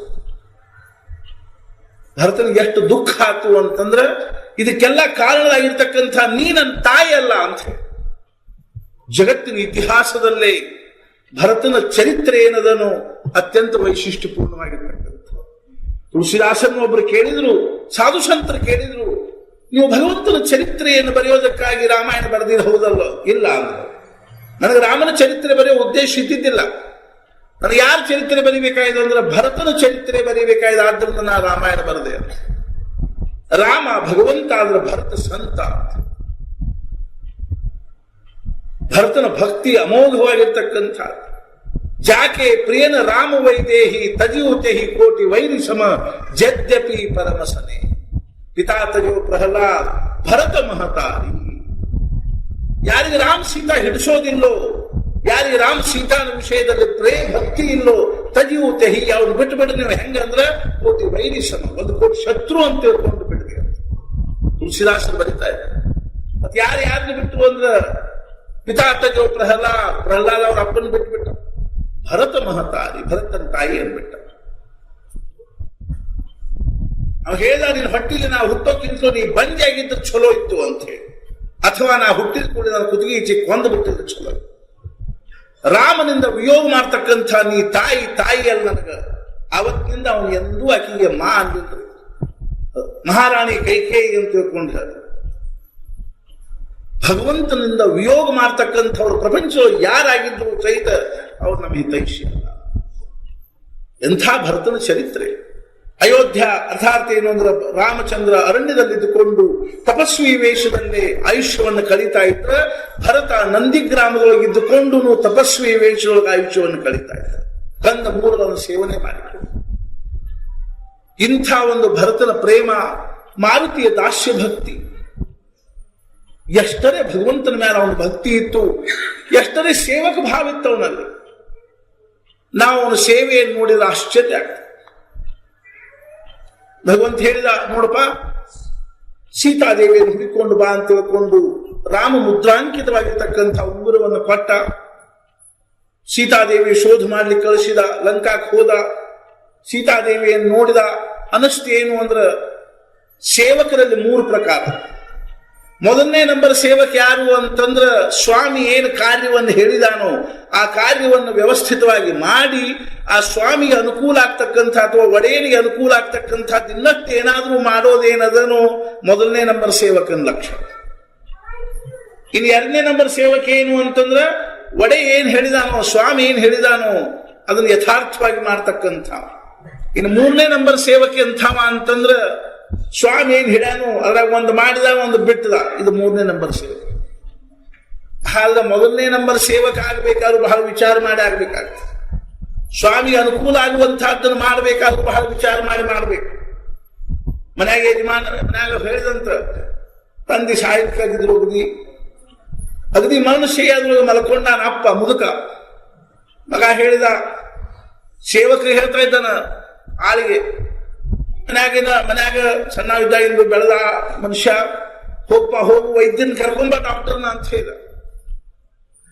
ಪಾಪ ಬಹಳ ಸದ್ಭಾವನ್ರಿ, ಸ್ವಲ್ಪ ತಿಳುವಳಿಕೆ ಕಡಿಮೆ ಅಷ್ಟೆ. ವೈದ್ಯನ ಕರ್ಕೊಂಬ ಅನ್ಕೂಡ ಆಯ್ತು ಅಂತ ತಿಳ್ಕೊಂಡು ಹೋದ. ವಿಚಾರ ಮಾಡಿದ.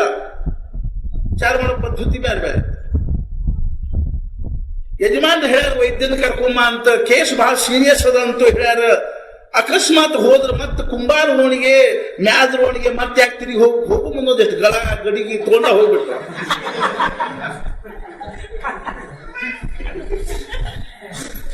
ಇದು 1ನೇ ನಂಬರ್ ಸೇವಕನ ಲಕ್ಷಣ ಅಲ್ರಿ.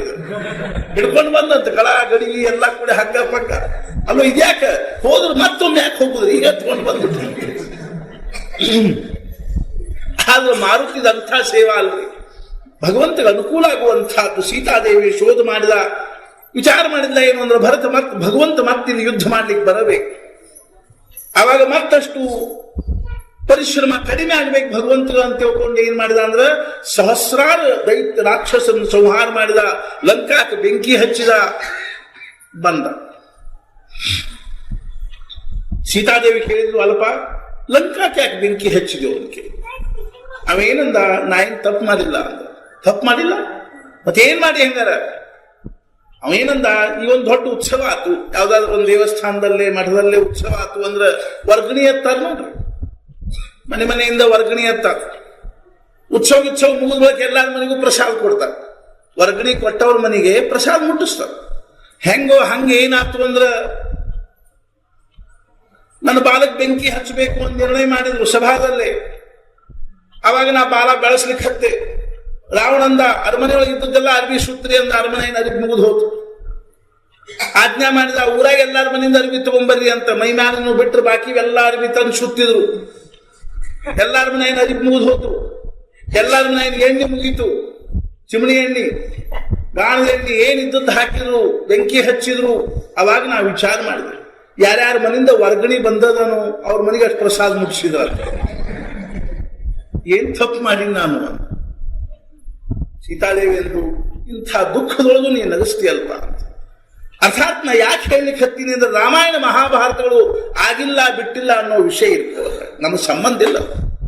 ನಾ ಹೇಳಿದವರಿಗೆ, ನೀವು ಯಾಕೆ ಸುಮ್ಮನೆ ಜನರ ಬುದ್ಧಿ ಭೇದ ಮಾಡ್ತಾ ಇದ್ದೀರಿ? ಶ್ರದ್ಧೆಯಿಂದ ರಾಮಾಯಣವನ್ನು ಶ್ರವಣ ಮಾಡ್ತಕ್ಕಂಥ ಜನರ ಬುದ್ಧಿ ಒಳಗ ರಾಮನ ಆಗಿಲ್ಲ ರಾವಣ ಆಗಿಲ್ಲ ಹಂಗ ಹಿಂಗ ಹೇಳಿ ನಾವು ಬುದ್ಧಿ ಭೇದ ಮಾಡೋಕ್ಕಿಂತಲೂ ಅದನ್ನು ಶ್ರದ್ಧೆಯಿಂದ ಶ್ರವಣ ಮಾಡಬೇಕು, ಅದನ್ನ ನಮ್ಮ ಜೀವನದಲ್ಲಿ ಅಳವಡಿಸಿಕೊಳ್ಳಿಕ್ಕೆ ಪ್ರಯತ್ನ ಮಾಡಬೇಕು. ಅಂಥ ದಿವ್ಯವಾಗಿರ್ತಕ್ಕಂಥ ರಾಮಾಯಣವನ್ನು ವಾಲ್ಮೀಕಿಗಳು 24,000 ಶ್ಲೋಕ ಬರೆದರು, ಸಂಸ್ಕೃತ ಭಾಷೆಯಲ್ಲಿ ಬರೆದರು. ರಾಮಾಯಣವನ್ನು ಯಥಾವತ್ತಾಗಿ ಬರೆದರು.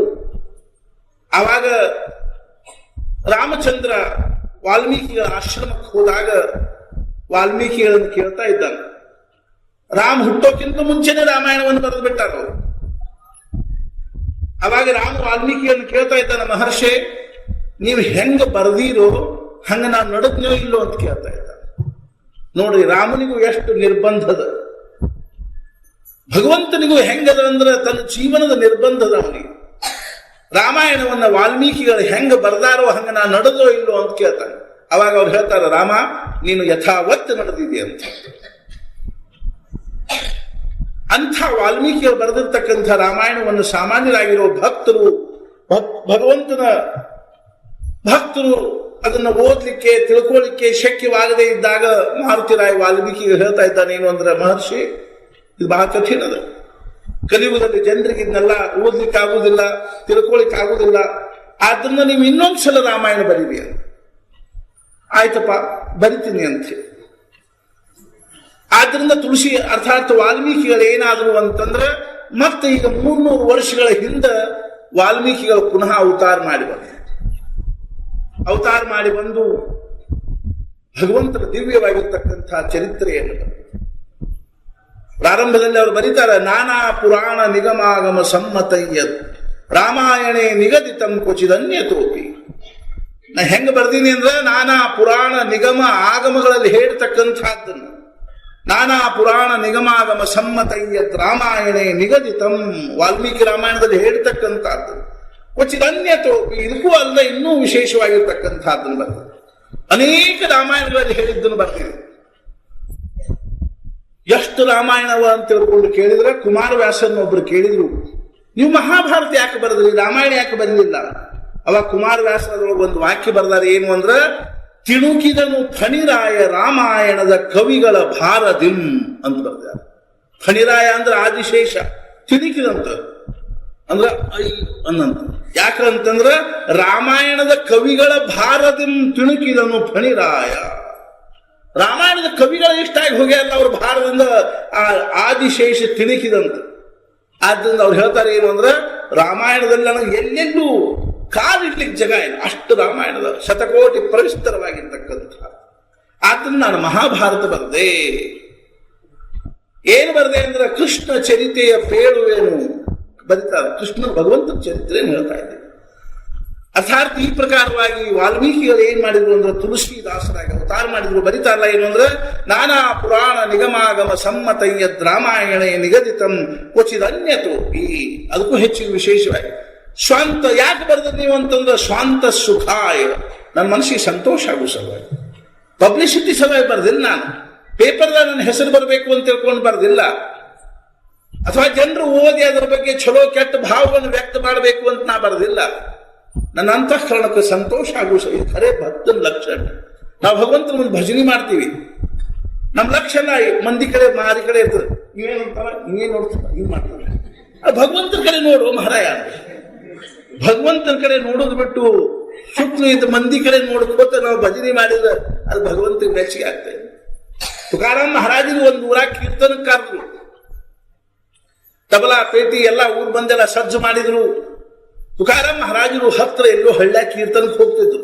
ಕಡೀ ದಿವಸ ವೈಕುಂಠಕ್ಕೆ ಹೋಗೋ ಮುಂದ ತುಕಾರಾಮ್ ಮಹಾರಾಜ ಅವ್ರು ಹೆಂಡತಿ ಹೇಳಿದ್ರು, ಭಗವಂತ ನಿನ್ನ ಮೇಲೂ ಅನುಗ್ರಹ ಮಾಡಿ 2 ಸೀಟಿನ ವಿಮಾನ ಕಳಿಸಾನ, ನೀನು ನಡಿ ಅಂದ್ರು. ಆಕೇನಂದ್ರು, ಅಲ್ಲೇನು ಮಣ್ಣದ ವೈಕುಂಠದಾಗ, ಮೊನ್ನೆ ತವ್ರ ಮನೆಯಿಂದ ಹೆಂಗ್ ಬಂದದ, ಇನ್ 2 ದಿವಸದಾಗ ಹೈನ ಹಾಲು ಈತೀವಿ ಅಂದ್ರ ನೀವೊಬ್ಬನ ಹೋಗ ವೈಕುಂಠ ಅವ್ರು ಹೋಗಿ ಬಾ. ಆಕೇನ್ ತಿಳ್ಕೊಂಡಿದ್ಲು, ಇಲ್ಲಿ ಎಲ್ಲಿ ಯಾವ್ದೋ ಒಂದು ವೈಕುಂಠ ಅಂತ ಹಳ್ಳಿ ಐತಿ, ಅಲ್ಲಿ ಕೀರ್ತನ ಹೊಂಟತಿ ಅಂತ ತಿಳ್ಕೊಂಡು ದೌಡ್ ಬಾ ಅಂತ ಹೇಳಿ ಕಳ್ಸಿ. ಪಾಪಕ್ಕೆ ಗೊತ್ತೇ ಇಲ್ಲ ವೈಕುಂಠ ಅಂದ್ರೆ ಏನು.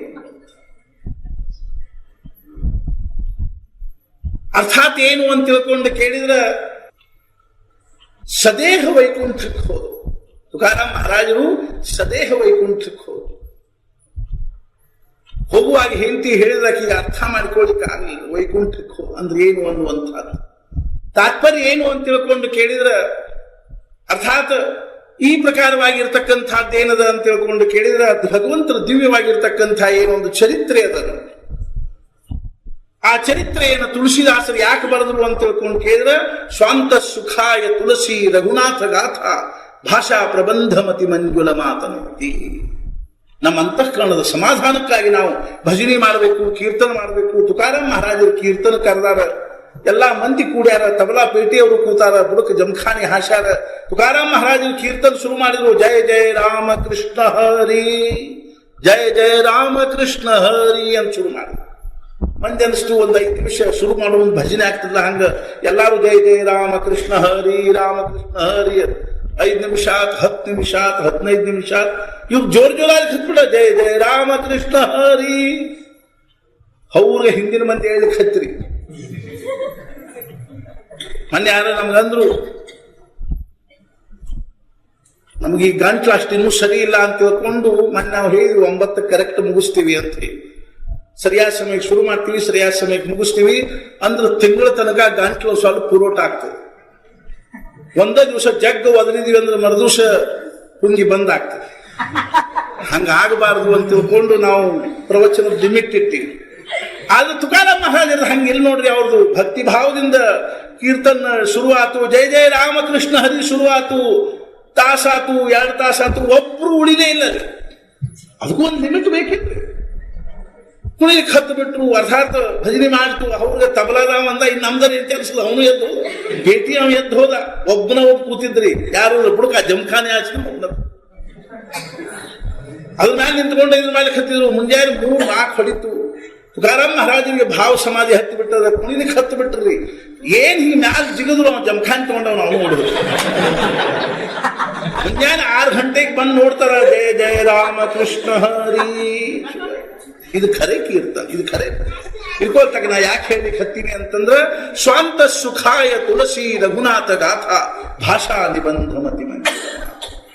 ಇಂಥ ತುಳಸಿದಾಸರ ದಿವ್ಯವಾಗಿರ್ತಕ್ಕಂಥ ಚರಿತ್ರೆಯನ್ನ ನಾವು ನಾಳಿನ ಸತ್ಸಂಗದ ಪ್ರಸಂಗದಲ್ಲಿ ಶ್ರವಣ ಮಾಡಿ. ಜಾನಕಿ ಜೀವನ ಸ್ಮರಣ.